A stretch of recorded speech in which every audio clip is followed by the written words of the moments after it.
So, welcome, warriors, to this live stream. I will outline a bias for NQ and ES, and we will start on the monthly chart. Hit the subscribe button and like and comment if there is anything that you have a question about or something I can help you with. I will be at your service.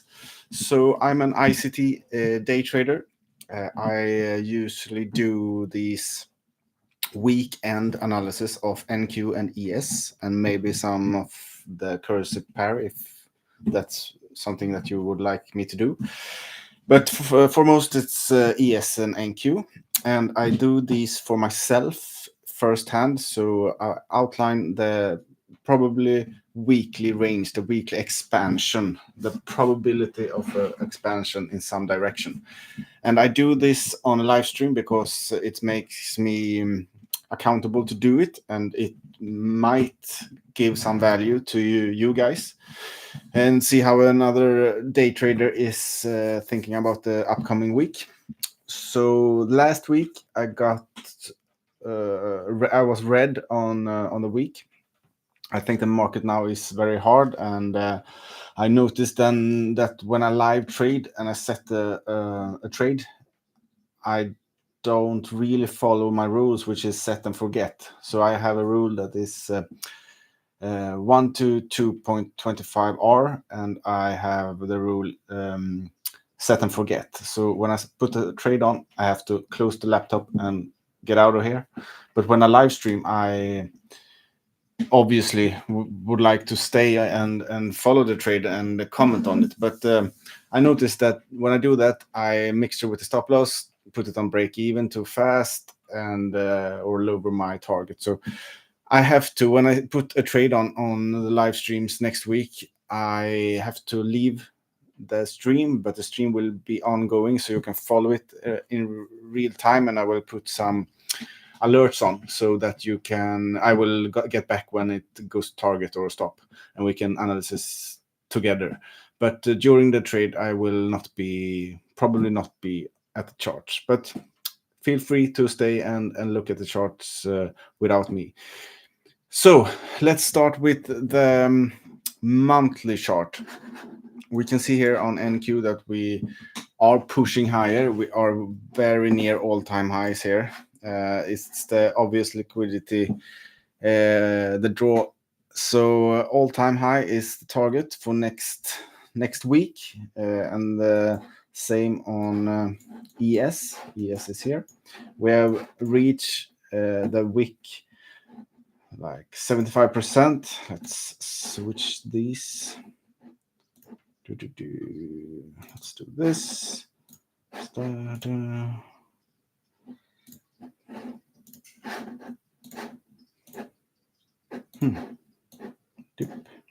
Okay, we reached the upper quadrant of this wick, so a retrace down to the 50% is probably, but the target is up here. So the same for NQ and ES.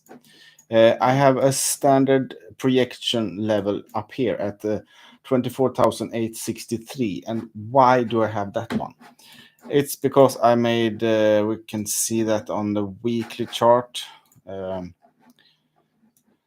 I put the level on by taking this swing low up to this short-term high and projected the range up. So that's the projection. There it is. Boom. And there is the short-term high. And the nearest projection level, this one, is above the target. That's what I'm looking at. And if I can get the confluence with other kind of projection, that's good. But for now, that's my projection for the NQ. So that's how I do that. Let's see the ES. Short-term high. All right. Okay. The first target is here.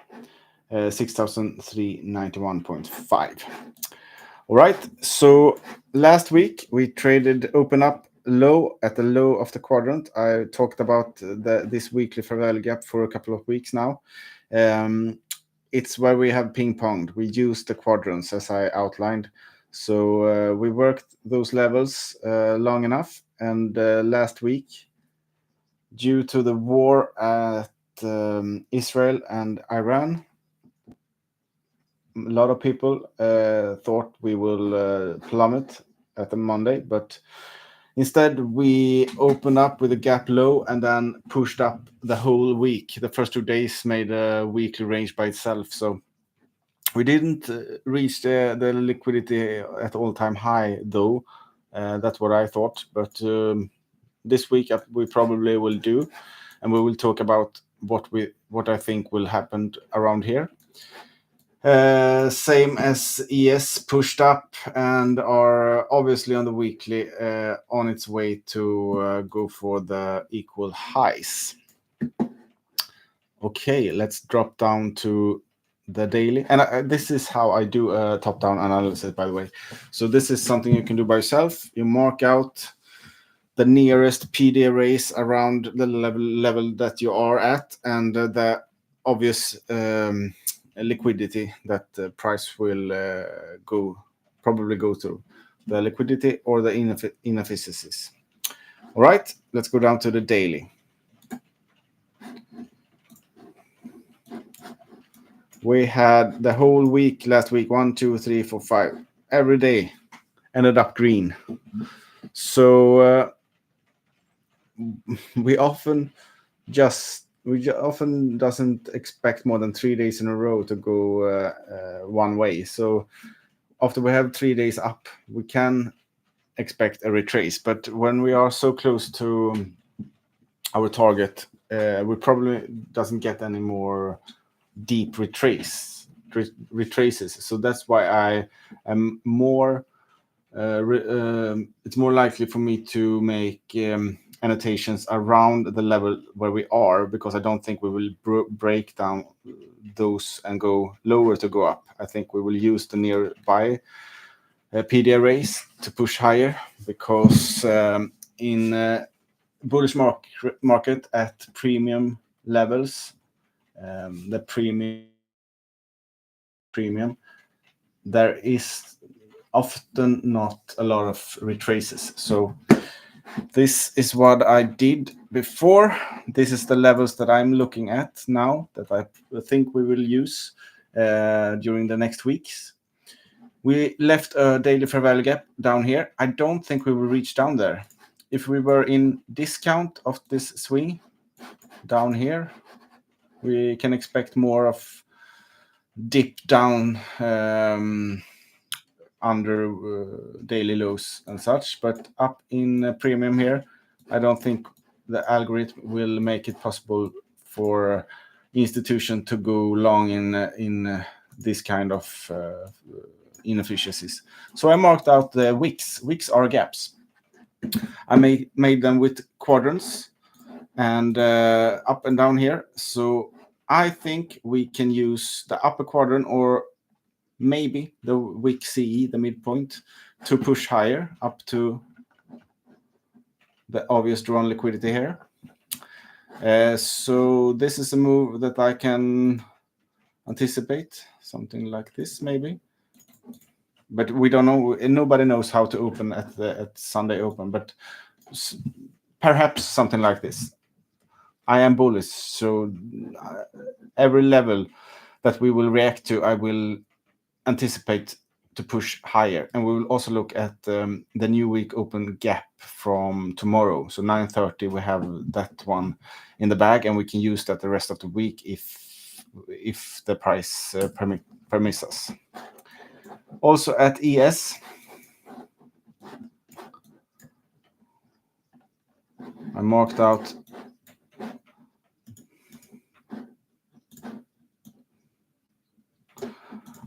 some the wick here, wick CE, and where we came from, and also the old the Thursday high and the Friday close, Friday high. So these are the PD arrays that I will look at here, And I did forget to mention that I also marked out the high of Thursday, the high of Friday. The close is already marked out with the lower of this wick quadrants, and same here. So this is the levels I will use for trade setups. And what do I mean by that? I mean that I will take trades long from these levels, even here, up to all-time high. Let's see on the 1 hour. I think I really like the 1 hour today, because we did push down into daily fair value gap on both indices. In the midpoint, you can see the bodies stayed above the midpoint, and we just wick down below it. And the bodies tells the story, and the wicks are making the damage. So we pushed down hard and then rejected up, closed above this, and made this bullish order block. So this black candle is a bullish order block, which we on Friday pushed down into the open price, which I think actually could be enough to push price higher. But yeah, you never know if we need to use the levels I talked about before. But I don't think we will go below the midpoint of this bullish order block. We also have a fair value gap on the daily here, the gray one. I think if we push up higher, maybe close here on Monday, this is a validated inversion fair value gap, and we'll get the orange color. And that's why this line is here, because I think if we can get it close above, we can trade down to it and push the rest of the day or week up to our targets from that. So I like this setup for longs really much. We took out a lot of liquidity here, so there's no reason to go below here. And if we do go below here, then we are bearish. So not until we reach here, I am bearish, but with the caveat. If we on the indices, or one of the indices, push up, take out the all-time highs, and we make a higher time frame 2022 mentorship model. You remember that one? You can look it up on ICT's playlist. It's the 2022 mentorship model. It was 2022. He did a whole series about that setup, so you can look at it there. If we can get a 4 hour or daily 2022 setup here, I can consider going short on lower time frame, but be nimble down to, if you get the range like this, let's say this is the range, let's make it like this, then I will make it premium and discount like this. Bear with me now. Implied dealing range like that. I will take this one, make it here. Red. And red again. No, we will make this green. Green is discount. So if we reach our target and up a bit more, we might see this as a potential range. And then I will mark out premium and discount. And as I told you, if we get a 2022 higher time frame model short here, I am willing to go short, but only down to midpoint of the range, the CE. So go down until we reach discount of this potential range. Then I will be prepared to go long again, because we don't pick the top. I will, as I told you, only be bearish if we break this low. Okay? So now you have my whole plan for the next week at least. All right? And if you will see me utilize this analysis this week, you can look at my live streams, And if you're not able to look at them, they start at 9:30 a couple of days this week, depending on my schedule. But if you can't see them, you can see the trade setups review afterwards, or the post-session analysis. I will at least do 3 of those this week. So I think you can get some value from it, even though you don't have time to look at the live stream. But I hope you do, and I hope you like and subscribe. And I see you in this week. Have a good Sunday, rest, and bye.